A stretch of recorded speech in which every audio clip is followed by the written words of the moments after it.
иықты ашу несі. Мына жерде не тауып аламыз дедік біз? Переход этот сіңір сияқты. Міне мына жерде переход, мына жерде сіңір ма, сүйек па бірдеме тұр. Сүйек емес, сіңір. Сіңір. Кішкене дөңбек болады. Дөңбек болып тұр, иә. Соның жанын, иә, түскен жеріне. Иә, одан кейін иықты ашу, міне 4 точкамен. Міне 1 точка, 2 точка, 3 точка, 4 точка. Жауырынды ашу. Қолын былай жинаймыз арқаға.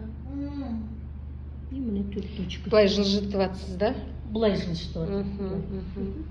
Все, осымен енді қолдікі міне шынтақ. Түсіріңіз.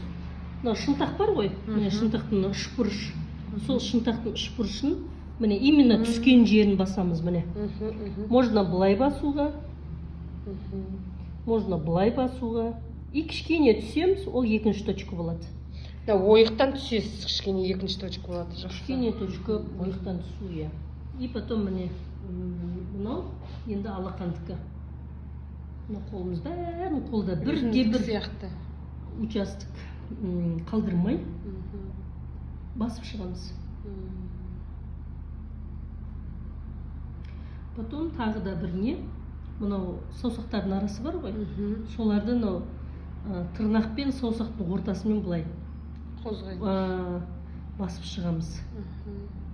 Бұл қолдың нелерін ашады, күштерін.